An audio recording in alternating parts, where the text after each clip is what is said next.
All right. Acro world in general, and especially UMHB Acro fans, got a really special treat for you. We have the queen of Division III Acro herself, Katelyn Kolodziejczyk. Don't try and spell it; just call her Katie Colo if you need to.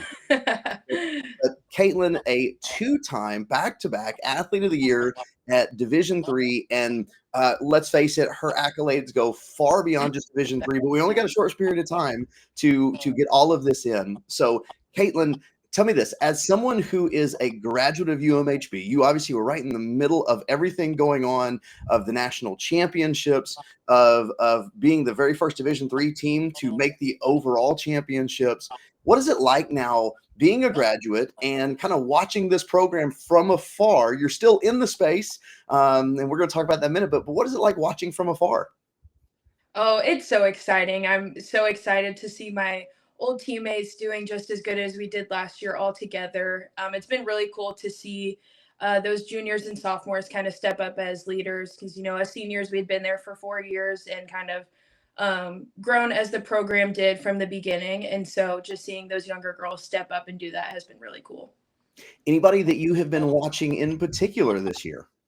Yeah, Katie Breckler has stepped up quite a bit. I mean, we've known that she's been a really good acro base for a while, but this is the first year that she's getting her chance to kind of debut herself and take over those big spots. So it's been really cool to see her go out there and not only compete, but do really well as she's doing it. So she's one that I'm super proud of. And then Sarah and Morgan, those other two seniors, just they've been rocking it all of their years, but it makes me really happy to see them out there and still doing their best.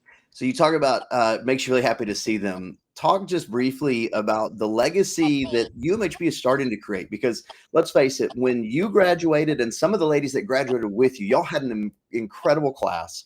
You say, okay, I mean, some of the best bases in all of the country, and so you look at it, you go, okay, are we going to have the bases to match with the tops that we've had? And boy, they have not missed a beat. Talk a little bit about how you kind of create that culture that when a Katelyn Kolodziejczyk leaves, that a Katie Breckler and a Morgan Webb step in, and you kind of don't miss a beat. Yeah, yeah. So being on the team last year and with like me and Callan and those other solid bases that were out there, kind of leading by example, like going and prepping your teammates before you walk out there, just giving them those words of encouragement as like they're in those like a sister bases spots, and so then they're prepared for this year. Just knowing that our leadership skills and stuff gets passed down to those girls, sometimes in the locker room talks, sometimes in our huddle circles before we compete. Just kind of taking after what Coach Ross says to us and taking that in and then giving that to those girls that are coming up next. Okay, so we talked about this coming up next, but that also means you've moved on to something. You are now a graduate fellow at Augustana, where the Augies currently are sitting at number 4 nationally. So big news going on. I've said it forever and ever. Everything that Katelyn touches turns to absolute gold. And I know there's a lot of great work going on, a great coaching staff at Augustana. So I'm not only putting on Katelyn, but I'm partial. So Katelyn, tell me this: what is it like now being on the other side of this sport, being on the coaching staff side, as opposed to being the athlete? It's really, really interesting and really cool to see what all goes into making a successful program.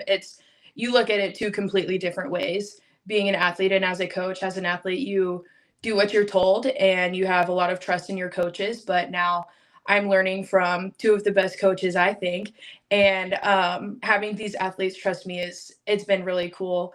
I love seeing the growth of the sport. So seeing these girls come in from last year being ranked number 10 to this year coming in at number 4 at the first ranking, it's been so incredible seeing the improvements that all of these girls have made. So you talk about being ranked number 4, and last year, a little bit on the outside looking in, you were on the inside as the Division III and sitting at number 5.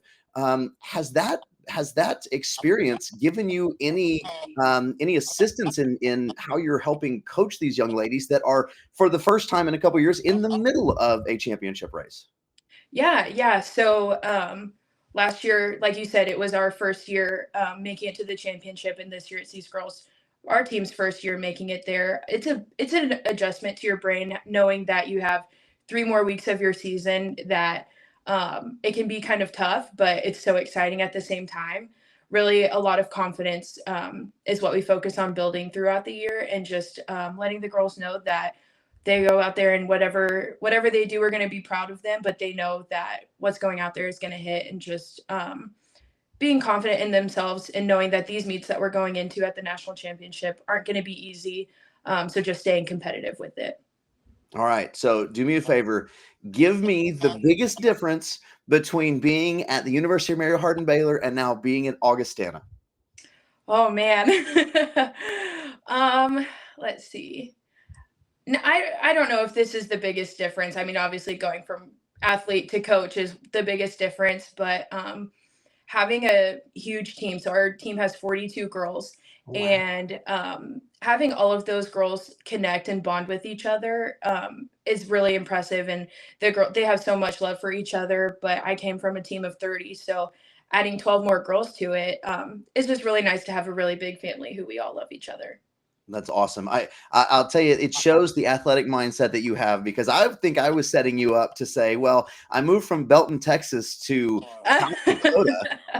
So, you know, the weather's a little bit different. But well, yeah. well, Katelyn, thank you so much. Good luck the rest of the season, and looking forward to seeing you at Augustana, who is hosting the national meet this year. So really looking forward to that. Good luck. Thank you. Thanks for having me, Kyle.